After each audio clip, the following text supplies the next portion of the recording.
es la característica del broncoespasmo y es la que hay una broncoconstricción, este músculo se contrae, entonces el lumen disminuye, y este es el mecanismo de acción por el cual el salbutamol y los beta-2 de acción agonista actúan rápidamente, porque justamente la función es relajar esta musculatura lisa. Pero también fíjense ustedes que hay un papel protagónico del endotelio vascular, por ejemplo, hay fuga capilar y permite que las células inflamatorias ingresen al epitelio bronquial. Hay fibroblastos, y vamos a ver cómo estos fibroblastos actúan más adelante. Y hay un rol protagónico que se está reconociendo con el sistema nervioso de la mucosa bronquial, un papel protagónico. Se ha visto que las terminaciones nerviosas de la mucosa bronquial tienen efecto paracrino, o sea, liberan sustancias que localmente pueden producir broncoconstricción, hipersecreción, fuga capilar y captar células inflamatorias hacia la mucosa bronquial, amplificando la inflamación crónica del asma. Este es un esquema bastante ilustrativo, ¿no?, en el cual vemos arriba, ¿no?, el estado clínico, abajo la fisiopatología y abajo qué vamos a ir viendo en el paciente. Entonces, inicialmente tenemos la vía aérea normal, ahí en el dibujo la vía aérea normal, un bronquio, el esquema de un bronquio, ¿no?, listo en su corte transversal. Entonces, sobre un paciente que tiene una susceptibilidad genética, esta mucosa bronquial es inducida o irritado o inflamada por irritantes, el ejercicio, infecciones virales, que es lo más frecuente en pediatría, y alergenos. Una vez que se desencadena o se gatilla esta reacción inflamatoria por estos agentes externos sobre un paciente susceptible, pasamos a una inflamación aguda, y hay un broncoespasmo precoz, y este broncoespasmo precoz básicamente se debe a la liberación de histamina y a la acción de los mastocitos. Si este broncoespasmo y esta inflamación persiste, ya involucra a otros agentes proinflamatorios, ya se comienzan a liberar leucotrienos, prostaglandinas, tromboxanos, y se produce un broncoespasmo tardío que es más difícil de revertir, y ahí comienzan a haber otras células involucradas, no solamente los mastocitos y eosinófilos, sino también los neutrófilos. Se liberan más citoquinas, ingresan o comienzan a actuar otras células y ya llegamos a un punto de inflamación crónica. Entonces el paciente comienza de un estado normal, comienza a tener el cuadro clínico de tos, sibilancias, disnea. Cuando ya llegamos a un estado de inflamación crónica, este paciente tiene una hiperactividad bronquial persistente, ¿no? Y si esto sigue progresando, no se controla esta inflamación, ya llegamos a la última etapa de la remodelación de la vía aérea, y acá la que tiene el factor protagónico son los fibroblastos. Ya se remodela la arquitectura bronquial, se vuelve rígido esta estructura, y en los pacientes asmáticos que llegan a este estadio, el problema es que ya no responden a la terapia habitual con corticoides ni broncodilatadores por vía inhalada. ¿Por qué? Porque ya se remodeló todas las estructuras del bronquio y no hay respuesta alguna. Obviamente estos pacientes ya no solamente, ya van ya con una disminución significativa, funcional, de la capacidad pulmonar. Es el estadio ya final. Esta gráfica solamente para que vean ustedes en un corte anatomopatológico la vía aérea de un paciente sin asma y de un paciente asmático. Fíjense ustedes con la gran cantidad de células inflamatorias que hay en la mucosa, los puntitos morados, rojos. Fíjense ustedes cómo la membrana basal está engrosada significativamente. Fíjense ustedes que en el paciente normal prácticamente ni la vemos, ¿no? La capa muscular también está sumamente dilatada o engrosada. Fíjense ustedes cómo hay hipersecreción, una gran cantidad de secreciones, y las glándulas de la mucosa están dilatadas y funcionantes en este paciente. Acá vemos las secreciones de color azul oscuro, ¿no? Y esta es una gráfica bastante interesante, igual comparando a un paciente atópico con asma, que tiene linfocitos TH2 elevados a la mano derecha, y compararlo con un paciente que no tiene esta tendencia atópica y tiene linfocitos TH2 bajos, ¿no? Ambos pacientes pueden ser expuestos a alergenos o humo de cigarrillo, a infecciones virales, bacterianas. Son los mismos estímulos, pero fíjense ustedes cómo claramente hay una hiperrespuesta, una respuesta exagerada en aquel paciente atópico, ¿no? Su mano derecha, ¿no? Cómo se activan los mastocitos, los linfocitos TH2, que activan los eosinófilos, los mastocitos, se liberan inmunoglobulina E y toda una cascada inflamatoria que es significativamente mayor si comparamos a aquel niño que es atópico y tiene TH2 elevado versus aquel niño que no tiene una respuesta de tipo atópica.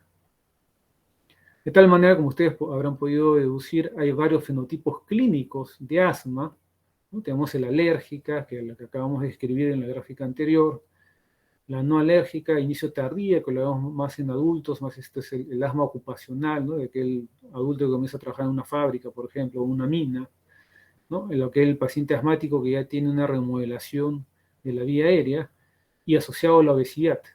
Obviamente lo que más vemos en pediatría es la alérgica, que comienza a temprana edad y es el tipo de asma más frecuente que nosotros vemos. Y otra cosa que estamos viendo recientemente o relativamente recientemente con mayor frecuencia es el asma asociada a obesidad, que lo vemos más en niñas adolescentes que ganan peso durante este periodo de desarrollo. Y algo importante que se haya llegado a identificar y a reconocer es que el asma está muy influenciado por el medio externo, no solamente como causas de las crisis de asma, o sea, cuando hay infecciones virales, exposición a humo, alergenos, y el asmático tiene su crisis de asma, sino también en el sentido de desarrollo de la enfermedad per se. Y por ejemplo, se ha comprobado, y estos son estudios cuyos resultados se repiten en todas partes del mundo, que por ejemplo aquellos niños que viven en zonas rurales expuestas a las granjas, animales de granjas y a los microorganismos asociados a estos animales en forma diaria y continua, tienen menor prevalencia de asma y alergia versus aquellos niños que viven en zonas urbanas, por ejemplo. Y definitivamente algo que está pues muy en boga es la contaminación ambiental. Nuevamente, aquellos niños que viven cerca a autopistas con un alto flujo de carros tienen no solamente mayor riesgo de tener crisis asmáticas, sino mayor riesgo de que en temprana edad tengan mayor prevalencia de bronquiolitis y asma en el futuro. Solo por el hecho de vivir cerca a una autopista de alto flujo de carros, o sea, contaminación ambiental. De tal manera que tenemos un medio ambiente intrauterino, tenemos genes fetales, tenemos genes maternos, esto nos va a llevar a un inmunofenotipo neonatal, pero que a su vez es modificado por el medio ambiente externo y que finalmente nos va a llevar a un fenotipo de asma que vamos a reconocer. De tal manera que a lo largo de los años, asma ya no lo debemos entender como una enfermedad, sino como un síndrome, ¿sí? Como decir, síndrome de anemia, el cual engloba varios fenotipos, o sea, características comunes que podemos observar y medir. Por ejemplo, si hacemos un ejemplo con anemia, tenemos el síndrome anémico. Fenotipos, las características fenotípicas de este síndrome serían pues palidez, hipoactividad del niño, y en el examen de sangre hemoglobina baja. Esas son características comunes, pero que obedecen a diferentes endotipos. Y el endotipo sí tiene que ver con la fisiopatología exacta que lleva al síndrome. Por ejemplo, siguiendo con anemia, no es lo mismo fisiopatológicamente un niño anémico por anemia nutricional, o sea, ferropénica, por poco aporte. A ese niño lo vamos a tratar con suplemento de hierro, mejorando la alimentación y se recupera. Pero también podemos tener a otro niño pálido con hemoglobina baja, pero tiene una anemia falciforme, cuya fisiopatología es totalmente distinta y no va a responder al tratamiento solamente con suplemento de hierro, por ejemplo. Y algo que ustedes deben de recordar, y es importantísimo, es que definitivamente no toda sibilancia es asma. Y a menor edad hay mayor cantidad de diagnósticos diferenciales. ¿Cuáles son los diagnósticos diferenciales que ustedes deben tener en mente cuando ven a un niño con sibilancias? La más frecuente es bronquiolitis, ¿no? Bronquiolitis es el primer episodio de sibilancias en menores de 2 años asociados a una infección viral. También otro diagnóstico diferencial que debemos tener en cuenta es sobre todo en niños que tienen aparte sintomatología localizada no solamente de sibilancias, sino subcrépitos o crépitos, ¿no?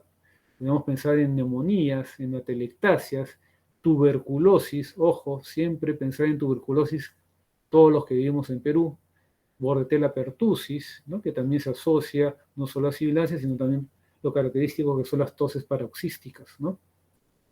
En un paciente prematuro, si tenemos un paciente con antecedente de prematuridad y tiene sibilancias, lo primero que debemos de pensar es en displasia broncopulmonar.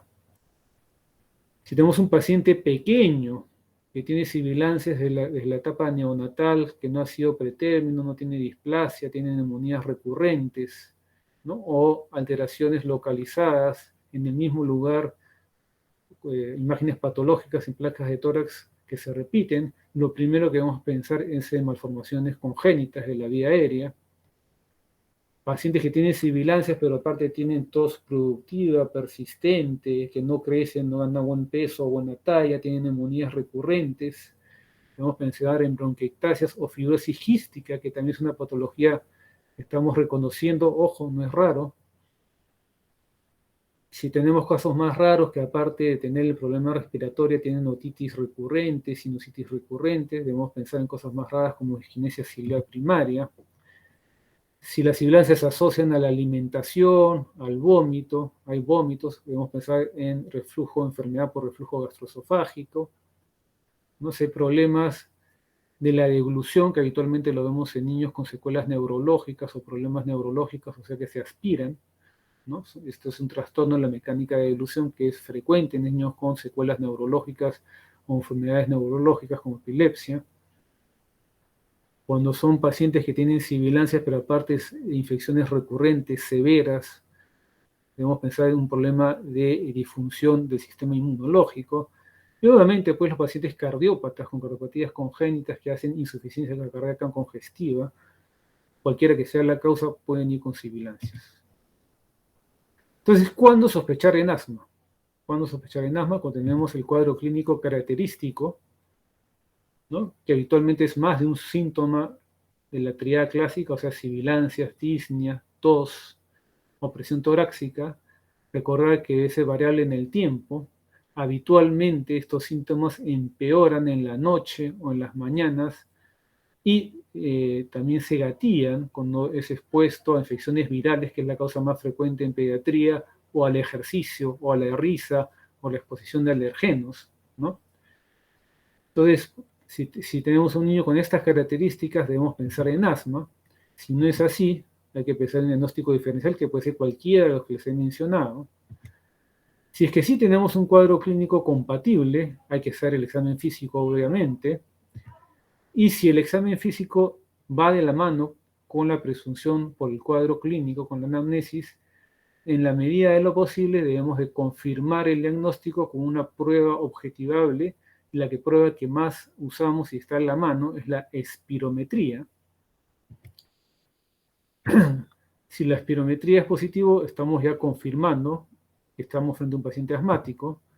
A veces la espirometría no es positiva, hay que volver a repetir en un primer instante. Si es positiva, confirmamos nuevamente el diagnóstico de asma, y si no, hay que buscar un diagnóstico diferencial. Y bueno, también tenemos, obviamente, el escenario frecuente de que tenemos un paciente con cuadro clínico compatible y llega a la emergencia con sibilancias, gran dificultad respiratoria. Ahí obviamente ya nos hacemos espirometría, iniciamos ya el tratamiento de asma. ¿Para qué es la espirometría? Esto es un tema aparte, pero rápidamente para que ustedes sepan de qué trata la espirometría. Es una prueba en la cual el paciente sopla a través de una boquilla especial en un dispositivo electrónico y mide el flujo de aire en segundos y en volumen. ¿Para qué nos sirve? No solamente para el diagnóstico de asma, sino para también evaluar la enfermedad, la función pulmonar en otras enfermedades, en otras patologías, y medir la severidad del cuadro clínico. Pero tiene contraindicaciones. Como es esfuerzo dependiente, o sea, el paciente tiene que colaborar y esforzarse para soplar con una técnica adecuada, está contraindicado en aquellos pacientes que tengan, por ejemplo, hipertensión endocraniana, que tengan síndrome de fuga de aire, o sea, neumotoras, por ejemplo, que hayan tenido un infarto reciente, que por problemas neurológicos no puedan colaborar con la prueba, requiere mucha colaboración. Y en niños menores de 5 años, básicamente porque es difícil que un niño menor de 5 años colabore y realice la técnica adecuada. Y si no si no se puede hacer la maniobra adecuadamente, la prueba simplemente no sirve. Entonces, ¿qué hacemos en los niños menores de 5 años? ¿Hay alguna prueba que podamos utilizar para diagnosticar asma en niños pequeños? Sobre todo teniendo en cuenta este cuadro. Este cuadro es famoso, fíjense ustedes, ya antiguo. Son los fenotipos de sibilancias en lactantes y preescolares. Y en este estudio ya clásico, que todo el mundo debía revisar, ha sido actualizado porque ya estos niños ya tienen ya más de 50 años de edad y se siguen siguiendo los pacientes. Estos estudios se hizo a base de una cohorte de nacimiento que se sigue hasta ahora. Se dio a identificar pues que aproximadamente la mitad de todos los niños en algún momento iba a tener sibilancias, ¿no? Menores de 6 años. De estos niños que tenían sibilancias, la tercera parte iba a tener sibilancias hasta los 3 años. Esos fueron los transitorios precoces. Otros iban a tener sibilancias entre los 3 y 6 años. Y otros iban a tener sibilancias desde el nacimiento o menores de 3 años y iba a persistir hasta la edad escolar. Y estos eran los que eran los verdaderos asmáticos atópicos. En base a esto, un compatriota nuestro hizo el índice predictor de asma, que también deben conocerlo. Doctor José Antonio Castro Rodríguez, que vive en Chile, pero es peruano. Él hizo este score, el cual le ha merecido varios premios y reconocimientos internacionales y lo utilizamos todos los días. Entonces, son criterios diagnósticos. Entonces, el criterio de entrada son 3 o más episodios de sibilancias durante los 3 primeros años de vida. Y para hacer el diagnóstico necesitas un criterio mayor o 2 criterios menores. El criterio mayor, diagnóstico médico de dermatitis atópica o asma en los padres. Criterios menores, sibilancias no asociadas a infecciones virales, rinitis alérgica, eosinofilia, inmunoglobulina E. Entonces, si tienes un score predictivo positivo, incrementa en 7 veces el riesgo de desarrollar asma atópica en la edad escolar. Entonces, este es un instrumento que utilizamos mucho para apoyar el diagnóstico de asma bronquial en niños pequeños. Finalmente, tratamiento. El tratamiento del asma fundamentalmente se basa en terapia inhalatoria, tanto para las crisis como el tratamiento preventivo de mantenimiento. En este estudio bastante antiguo clásico, fíjense ustedes lo que pasa con la terbutalina. La terbutalina es un beta-2 agonista de acción corta, parecido al salbutamol. Entonces, en este estudio compararon la función pulmonar cuando se daba la terbutalina por vía oral, ¿no? Y obviamente a mayor dosis, mayor efecto en la función pulmonar. Cuando se daba por la vía subcutánea, con mucho menor cantidad el efecto era más rápido y más pronunciado, pero fíjense ustedes qué pasa con la vía inhalada, cuando se daba el mismo medicamento. Es evidente, ¿no? Más rápido, más sostenido, el efecto más significativo, mayor mejoría de la función pulmonar, y fíjense ustedes la cantidad de medicamento utilizado, mucho menor que por cualquiera de las otras vías. Entonces, por ejemplo, usar un broncodilatador para asma por otra vía que no sea la inhalada es practicar iatrogenia. Lo mismo sucede con el tratamiento de mantenimiento, y el tratamiento de mantenimiento se basa en corticoides inhalados, ¿no? Entonces, acá fíjense ustedes cómo mejora la función pulmonar en forma significativa en este estudio clásico, en el cual los niños asmáticos con budesonía mejoraban y mantenían su función pulmonar significativamente mejor que aquellos niños no tratados. Ahora, cuando hablamos de tratamiento y evaluación del paciente asmático, hay 2 cosas que hay que considerar: el control y la severidad de la enfermedad. La severidad es una característica propia de la enfermedad, o sea, podemos tener una enfermedad leve, moderada o severa, y el control, más que todo, tiene que ver con respuesta al tratamiento. Es decir, podemos tener un asmático severo pero que corre, juega, hace deporte, es campeón de atletismo, y es un asmático severo, pero usa adecuadamente su medicación de control. Es un asmático severo, pero con adecuado control. Podemos tener un paciente asmático leve, pero que el pobre niño ni siquiera puede jugar en el recreo porque no recibe su tratamiento o lo recibe irregularmente.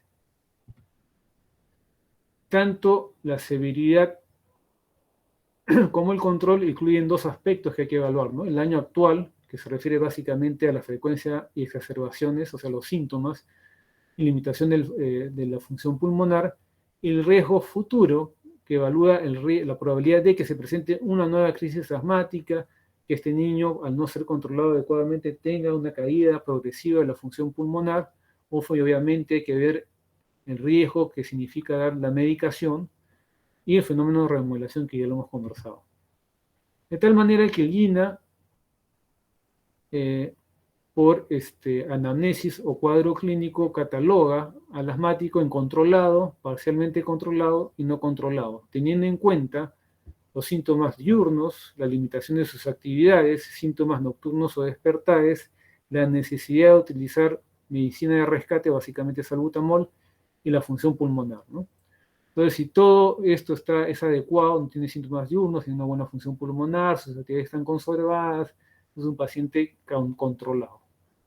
Si tiene 3 o más de los ítems afectados en cualquier semana, se considera no controlado, ¿no? Y en intermedio está el paciente parcialmente controlado.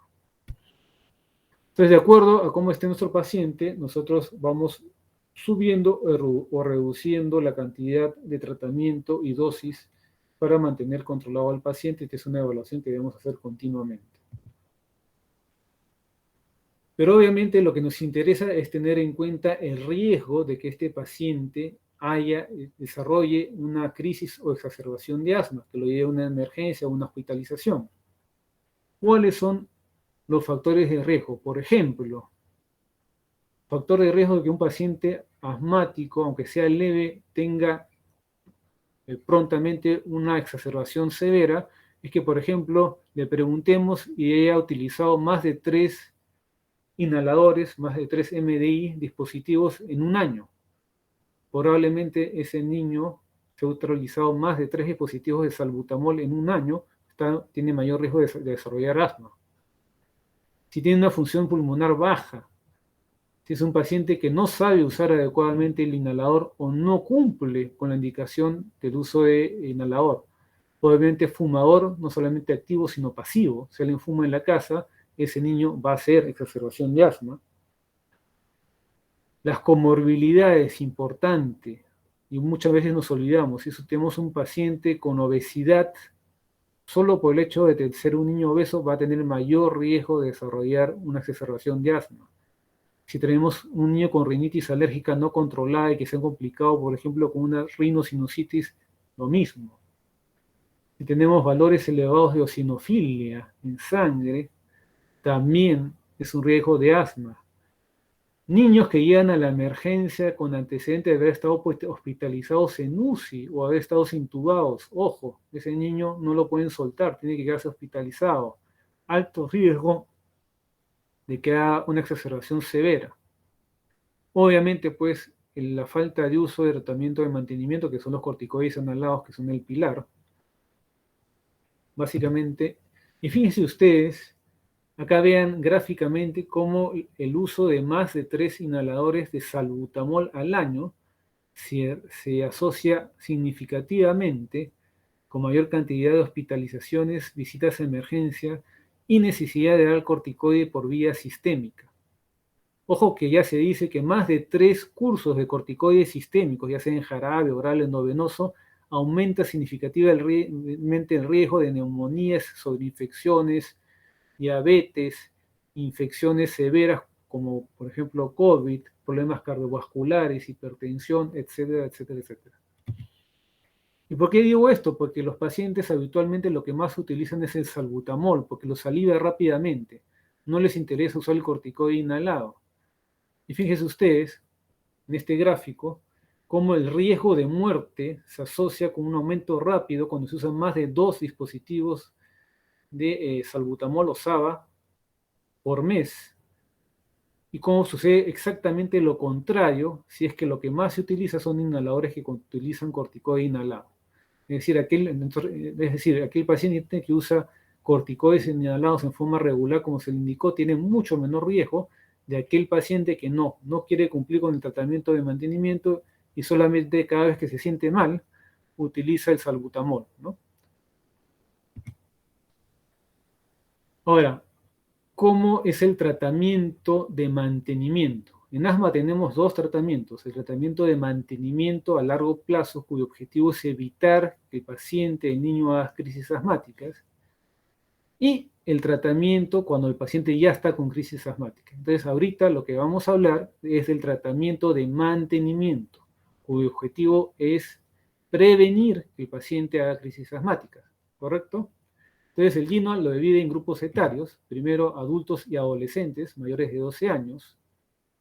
Entonces, si el adolescente, porque estamos hablando de pediatría, si el adolescente tiene síntomas menos de 4 a 5 veces a la semana, lo que recomienda el GINA es utilizar un corticoide inhalado a dosis baja, lo que dice paso 1 o step 1 y 2, asociado al formoterol. El formoterol es un broncodilatador de acción prolongada que actúa 12 horas, pero también actúa rápidamente, o sea, se puede utilizar como rescate. Y este es algo novedoso del GINA, que no lo van a encontrar en los GINAs anteriores. Es decir, cada vez que este paciente que tiene síntomas infrecuentes, este adolescente tiene síntomas infrecuentes, lo que hace es utilizar un inhalador que contenga corticoide inhalado a dosis baja con formoterol. De tal manera que el corticoide inhalado controla la parte inflamatoria y el formoterol abre los bronquios y alivia al paciente. ¿Correcto? Pero si tenemos un adolescente que tiene síntomas la mayoría de los días, incluso asociadas a esfuerzos mínimos o regulares, entonces ese paciente, ese adolescente ya tiene que usar permanentemente todos los días una terapia de mantenimiento, y lo que recomienda el GINA actual es uso de corticoide inhalado a dosis baja con formoterol, pero en forma diaria, esté bien o mal. Y cada vez que se pone mal, aparte de añadir dosis adicionales del formoterol con el corticoide inhalado como rescate. O sea, usa un solo inhalador, tanto de mantenimiento como de rescate. Ese es lo novedoso de este último GINA. Si es que el adolescente ya tiene síntomas diarios que limitan significativamente, o sea, ni siquiera puede caminar todos los días, tiene una función pulmonar disminuida, ya pasamos al paso 4, en el cual ya se duplica la dosis de corticoide inhalado, siempre con formoterol, y también para rescate la misma estrategia, ¿no? Disparos adicionales del mismo inhalador. Entonces, esto es algo realmente novedoso que está presentando el GINA desde hace un par de años. Antes no se trataba así el asma. ¿Qué pasa con los niños de 6 a 11 años de edad? ¿Sí? Si el niño tiene síntomas menos de 2 veces al mes, lo que se recomienda es que utilice un inhalador que contenga corticoide inhalado a dosis baja con salbutamol. O sea, cada vez que el niño se sienta mal, se pone un disparo de corticoide inhalado a dosis baja asociado a salbutamol. Hay en el mercado inhaladores que tienen los dos juntos, si no se puede usar por separado. Si tenemos un niño que tiene síntomas frecuentes, más de 2 veces al mes, pero no diario, acá ya en este grupo etario lo que recomienda el GINA es utilizar diariamente un inhalador que tenga corticoide inhalado a dosis baja. Si los síntomas son frecuentes, la mayoría de días, y limita su actividad, entonces ya lo que recomienda el GINA es duplicar la dosis de corticoide inhalado a una dosis media, o utilizar un inhalador con corticoide inhalado a dosis baja asociado a un LABA. El LABA, como le dije, es un beta-acción de acción prolongada, que puede ser el formoterol que acabamos de mencionar, o también el salmeterol, que es lo que más hay en el mercado. Y si ya los síntomas son diarios y limitan significativamente y hay función pulmonar disminuida, ya lo recomendable es duplicar o llevar una dosis mediana de corticoide inhalado, siempre asociada a un beta-2 de acción prolongada. Para todos los casos, como rescate, entre los 6 y 11 años, abajo, en celeste, lo recomendable es utilizar un beta-2 de acción corta, o también se podría utilizar la estrategia de utilizar un corticoide inhalado con formoterol como rescate en aquellos niños en los cuales se esté utilizando. O sea, estamos hablando de aquellos niños de 6 a 11 años que están en el paso 3 o paso 4. Paso 3 o paso 4. Finalmente, los niños menores de 5 años. Los menores de 5 años, ¿no? Aquellos niños que tienen sibilancias infrecuentes asociadas a virus, básicamente, y que no tienen síntomas entre episodio viral y episodio viral, o sea, entre infecciones virales no tienen sibilancias, lo que se recomienda es utilizar un beta-2 de acción corta, o sea, salbutamol, de acuerdo a necesidad. Si ya el niño tiene síntomas frecuentes, más de 3 episodios por año de sibilancias, y requiere utilizar salbutamol para aliviar este cuadro, entonces ya lo que recomienda el GINA, es utilizar corticoides inhalados en forma diaria, pero dosis baja. Si ya el niño tiene un diagnóstico establecido, claro, de asma, y que no se controla con corticoide inhalado a dosis baja, el paso 3 es ya duplicar la dosis del corticoide inhalado, ¿no? Y el paso 4 es el último paso, es aquel paciente que no se controla con corticoide inhalado a dosis moderadas y ya requiere ser evaluado por un especialista.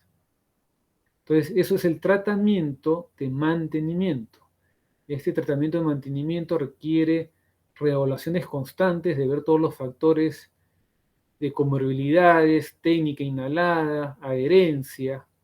Todo eso se tiene que evaluar constantemente y en la medida de lo posible, si el paciente va mejorando, ir reduciendo o disminuyendo los escalones. Ahora, ¿qué hacemos cuando un niño tiene una crisis de asma? ¿No? Básicamente que viene a la emergencia, ¿no? Que es el escenario más frecuente que ustedes van a ver. Primero hay que catalogar si la crisis es leve, moderada o severa. Y para eso nos valemos del score pulmonar o pulmonary score. Entonces acá se da un puntaje de acuerdo a 3 parámetros: la frecuencia respiratoria, las sibilancias y el uso de músculos accesorios, ¿no? Y ven ustedes en la tabla si es menor o mayor de 6 años para evaluar la frecuencia respiratoria. Hay un puntaje a su mano izquierda. Lo mismo con sibilancias, desde que no tiene sibilancias hasta sibilancias inspiratorias y expiratorias sin estetoscopio, o sea, mayor severidad. Y el uso de los músculos accesorios, ¿no? El uso del esternocleidomastoideo básicamente, ¿no? Entonces, de acuerdo a ustedes, evalúan al paciente, le toman su frecuencia respiratoria, lo ocultan y ven cómo está usando músculos accesorios y de acuerdo a eso les van a ustedes a sumar el puntaje, van a tener una suma total del score pulmonar de ese paciente que está ustedes evaluando en emergencia. También este score pulmonar se puede o se debería, en todas las emergencias ya todo el mundo tiene un oxímetro de pulso y saturar al paciente. Entonces, fíjense ustedes que si tenemos un pulmonary score, un score clínico de 0 a 3, es una crisis asmática leve, de 4 a 6 es moderada, de 7 a 9 es severa. Si tiene una saturación mayor de 94 es leve, entre 91 y 94 es moderada y menos de 91 es grave. Obviamente puede ser que tengamos, por ejemplo, un paciente que tiene un score de 5, o sea, sería una crisis asmática moderada, pero satura menos de 91. Entonces, ¿cómo catalogaríamos a ese paciente? ¿Una crisis asmática moderada o grave? Y la respuesta es tomar el de mayor severidad. Entonces, si tenemos, por ejemplo, un niño que tiene un score de 5, pues satura menos de 91, automáticamente lo catalogamos como una crisis asmática grave. ¿Correcto? O sea, el peor valor, el peor criterio es el que manda. Y así lo catalogamos. Sin embargo, hay criterios de severidad, o sea, características del paciente que ni siquiera hacemos la sumatoria. Ya de una vez que vemos cualquiera de estas características, lo catalogamos como una crisis asmática severa. A la cabeza, tórax silente, ¿no? El paciente está tan cerrado que no siquiera escuchamos el pasaje del murmullo vesicular. Paciente con fuga de aire, que viene con neumomaiastino, neumotórax o enfisema subcutáneo, ese ya es una crisis asmática severa, no tienen que sumar nada. O compromiso del sensorio, ojo, asmático que viene somnoliento, que no responde, peligroso, asmático severo, crisis asmática severa, a la UCI. Paciente que tiene una radiografía de telactasias múltiples o masivas, también una crisis asmática severa. Y paciente que se está agotando, paciente asmático que viene con una frecuencia respiratoria baja, a pesar que ustedes lo escuchan y está sibilando cualquier cantidad, peligro, ese paciente ya está agotándose. Signo de severidad. Ojo.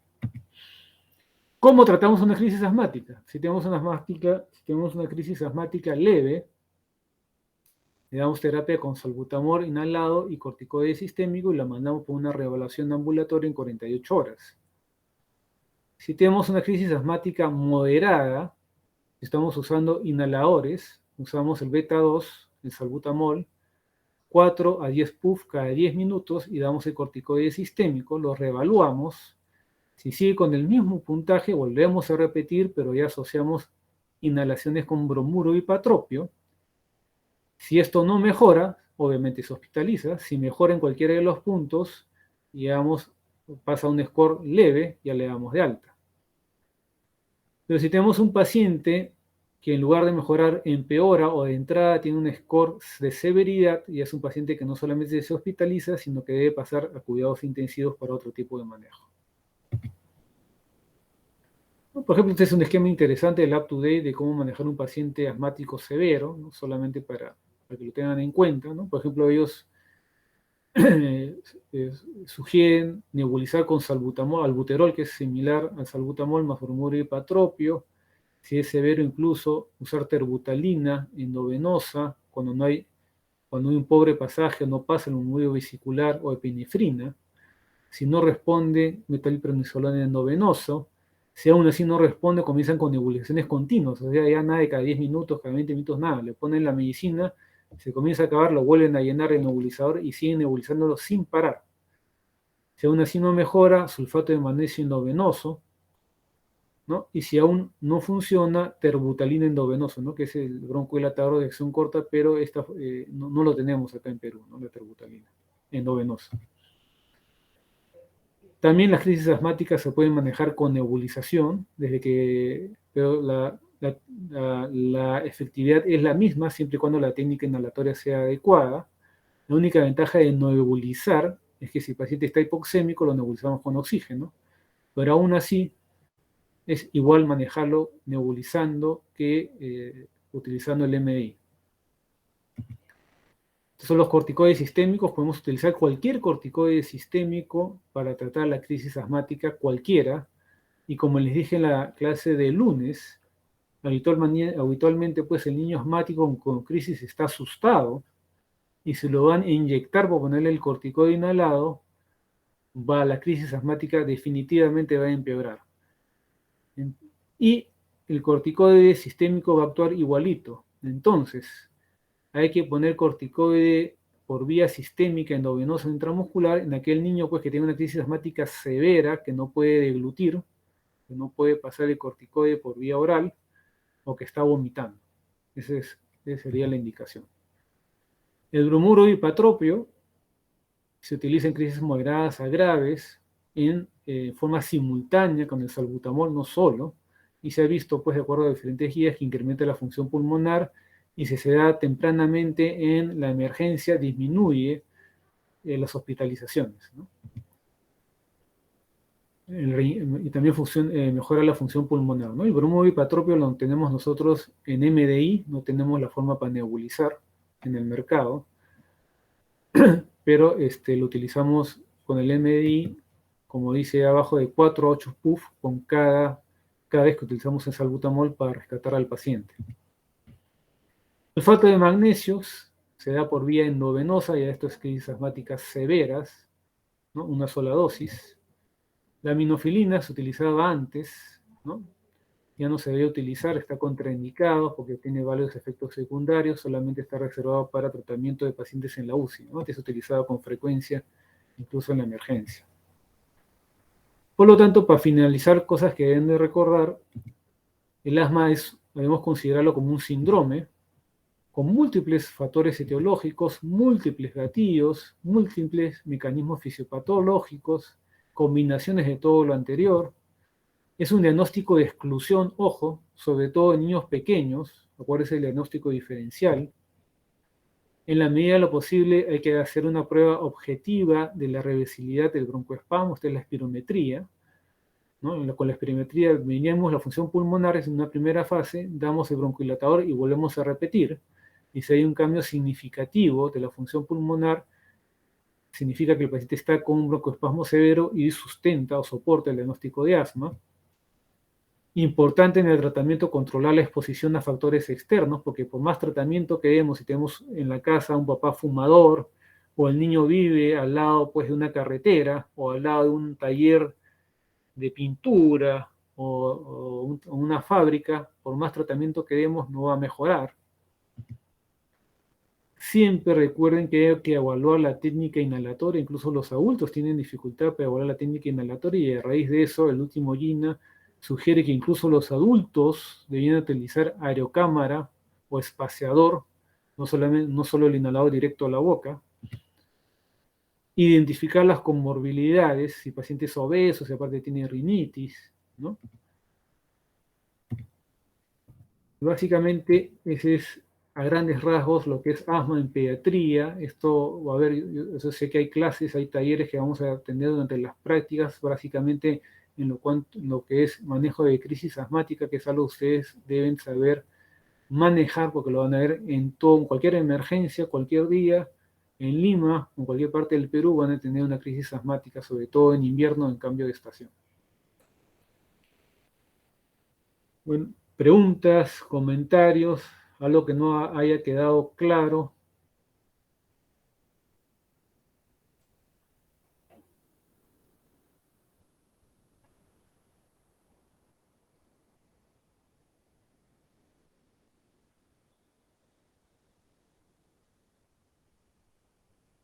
¿Sí? ¿Se entendió? Sí, doctor, todo claro. Ya. Bueno, si no hay preguntas ni comentarios, ya eso es una patología, nuevamente que remarco, que tienen que ustedes dominar a manejar, por lo menos en la emergencia. Los casos leves y moderados, ustedes tienen que manejarlos, tienen que saber cómo van a manejar a ese niño. Y lo otro que deben de saber, como médicos generales, es cuándo reconocer la severidad para derivar al paciente o llamar o ponerse en contacto con el intensivista, ¿no? Esos son lo que ustedes deben dominar, y ese es el objetivo que deben de tener en la práctica en sus hospitales. Hay un tema, hay una práctica, un taller de manejo de crisis asmática, eso yo les pido por favor que le den bastante importancia a cada uno en su sede. Listo, eso es todo, chicos. Gracias por la atención. Estuvo bien. Gracias, doctor. Gracias, doctor. Gracias, doctor.